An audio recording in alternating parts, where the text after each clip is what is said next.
Hey guys, welcome back to my channel. This is the full tutorial, part 2. If you guys didn't see part 1, please go in the description box and I will show you guys part 1 on how I prepped my nails for Gel X. Okay, so as you guys can see, I prepped the actual gel extension because these tips are made out of gel. They're not plastic, they're made out of gel. So what I do is, instead of filing them like it's recommended to do so, I personally just rub primer on them, and as you can see, they get tacky, they get sticky. The primer kind of dissolves the gel just enough for it to get tacky and ready to adhere to the gel. And honestly, that works perfectly fine for me. I've never had any issues with lifting anything. It works perfectly fine. Then I do the extend gel and I place the nails. You can see that was a perfect application, no bubbles, but I hadn't turned the lamp on, so then I got a bubble. But I didn't edit this piece out because I wanted you guys to see that sometimes you just gotta do what you gotta do and save it, you know. So I had the Apres lamp down on my table and it was way too low and it was uncomfortable, so I got the hand pillow and I put the lamp right above it, and giving it some height made it easier. So here you see me rubbing with the primer. Once again, the secret to this is that you gotta rub. Just rub it until you feel it getting sticky. You'll feel it. You'll feel when it's ready. Then I do the extend gel. Now I make sure there's no bubbles. I start at the cuticle down to the end. Then I turn the lamp on before I place the nail this time. And yes, that's it. No bubbles, as you guys can see. I went ahead and I did that to the rest of my hand, as you guys can see. That's why I love this. That's why I love using gel extensions now, because it's just so easy. Now, this is the e-file that I showed you guys in part 1 of this whole design. It's amazing, you guys. I have a discount code for you guys down in the description box. This e-file is a portable e-file, okay? So I'm just filing that cuticle area because we don't want it to look like I placed press-ons on my nails. You know, we want it to look flush into the cuticle area. That's why I file that cuticle area.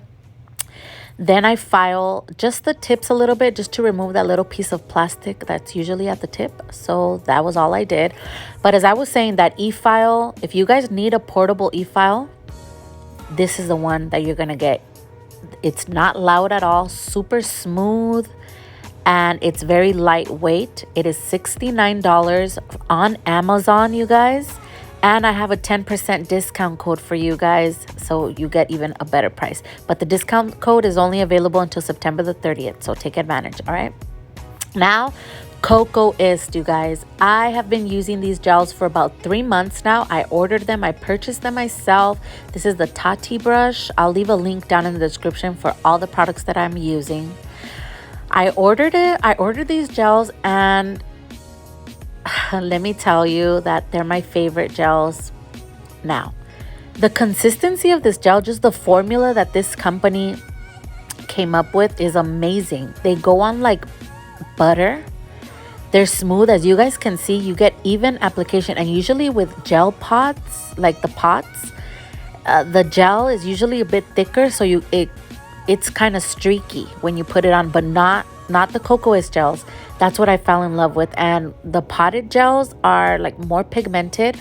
This one is canary yellow. It's like a glass gel. I didn't cure, okay? I didn't cure, and now I'm using the milk chocolate to kind of blend it in there. You could mix the colors beforehand on a palette, but I feel like doing it on the nail, you waste less product. Feel free to do it whichever way works for you. Okay, so as you guys can see, I'm just blending, and I'm blending that milk chocolate into the canary yellow, cleaning off that cuticle just a bit. And I still haven't cured, okay? I still have not cured.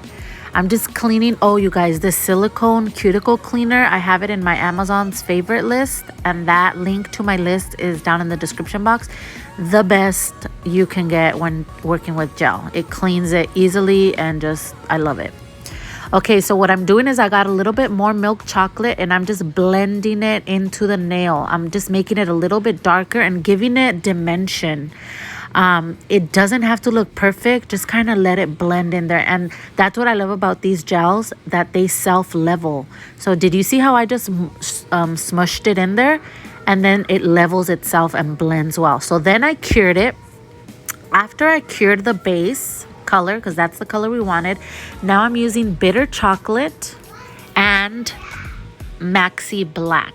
Okay, the bitter chocolate is just a very dark brown, almost black, but when we're doing this design, the contrast of both colors just looks amazing. It gives this dimension. And our goal here is to layer the colors. As you can see, we did the yellow, and then we layered the milk chocolate, and I cured it, and now I'm doing the bitter chocolate, which is the brown, and we're gonna cure that as soon as I'm done. And these spots, you can do them anywhere, okay? So I'm showing you guys one more time. I dip into the bitter chocolate with any liner brush, and look at the consistency of this gel, you guys. I think when you're working with gel, so I cure that before I forget to tell you, I cure that, and now I'm gonna go in with the black. Now I'm gonna go in with the black, and then I'm gonna do spots in different areas. But the secret of working with when doing gel art is getting good quality gels, you guys. It makes your work so much easier. Look at how little I have to use. I barely dip it in, and the pigment is just amazing. And like I said, they self-level. It just makes my job so easier. And if you can't tell, I'm obsessed. I'm obsessed, and I have to share it with you guys so you guys can try it out as well, right? That's what it's all about. Sharing is caring, you guys. So yes, I keep on making these black spots on there, and then once I'm done, I cure that. So once that's cured, I'm gonna go in with the last layer, which is the canary yellow. Once again, it's that glassy yellow, see-through yellow. And when we add this layer, it just brings the whole design together, the whole tortoiseshell design together. This design is all about layering, and I just loved the end result, and I really hope that you guys love it too. If you guys recreate this look, please tag me. I am more active on Instagram. Tag me there, novabeautyco. All the links to all of my social media are down in the description box. Please open the description box, and all my social media is there. My online store is there, which will open soon with my new cuticle oils, you guys. I want you guys to be the first to try them and have them. I'm so excited, and I just want to take this moment to thank you guys for always being so supportive and just supporting me through everything. And this is one of the cuticle oils. It is cuticle oils. It's vanilla rose, and it has 3 rosebuds in there, and it smells amazing. And I changed it to a dropper, that way it's contactless. You don't have to touch people and then put it back in, touch people, put it back in. It's a dropper, and I hope you guys love it all. I hope you guys love this design. Remember, live to inspire. I love you guys, and see you guys next time.